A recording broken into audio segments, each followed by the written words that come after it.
Hi everyone, it's Paola. Welcome back to my channel. Today's video is a good one because this video will be your one-stop place to get your typography resources. I love typography and I love sharing my knowledge with you, and today I'm going to be pulling a lot from this book, Thinking with Type, that I love and I always recommend, and I am excited to share with you basically the basics of typography. So if you're really into typography or you're self-taught or you're really wanting to learn the basics of it, this is the perfect video for you, so keep watching. Scattered through my channel throughout the years, I have some videos on type, and I probably have covered these topics before, but this is the one place where you will have it all laid out quickly and efficiently. Now, graphic design is not all about just putting together logos and creating nice digital things. It's also about the fundamentals of type and the history of it, and I'm obsessed with all that. But I'm going to be starting with the anatomy. I love that we call it the anatomy of type. It's kind of like referring to type as a body, as a form.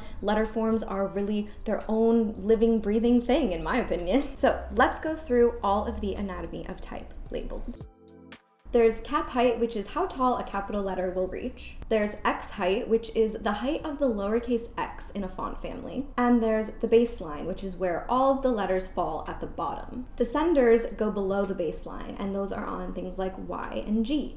There's stems on some letters and bowls on others. And the counter is the inside of the bowl. Ascenders usually go to just the cap height or even a little bit taller, but not so much as a descender does. A spine is something like the middle of an S. A crossbar is something like the middle of an H. A finial is the bottom tapered part of a letter, like on E or C. And a terminal can be called that as well, but that's also the curve of a letter in a more curvy typeface. So these things can look really different on different types of typefaces, right? So we don't call them fonts, we call them typefaces because they are complete type families. So now that you know the anatomy, let's get into type classification. There is humanist or old style, transitional, modern, Egyptian or slab serif, humanist sans serif, transitional sans serif, and geometric sans serif. Now, I love all these examples. This is not something you necessarily need to memorize, but the resource is there for you. I learned all of this in typography and I love the history of it,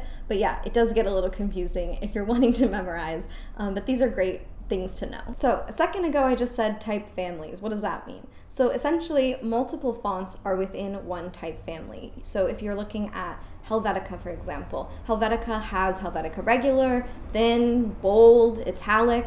These are all fonts that go into one family, and that creates one whole typeface. That is a huge undertaking, especially if you're wanting to create. It's a very, very long process. And that's why it's so impressive and exciting. Now, the anatomy of type changes when there are serif and sans serif typefaces. So serifs are basically those little things that you see on the edge of letters, and they create a different style of typeface. I love serif typefaces, but sans serif, I love too. I love them all. They do not have those little lines and extra pieces on them, so they look a little bit different, and that creates the two different styles. Get it? Sans serif? So now that you know the basics of typefaces themselves, here's a little bit about how to use them. There are things called leading, kerning, and tracking. Tracking is when you space out the different letters in a word that you're working with, and that is the spacing of all the letters in that word. Kerning is usually the space between two letters, so when you're interacting with letters in a word, that is kerning, when you're spacing those specifically. And leading is the distance between types, so in a paragraph or multiple lines of type.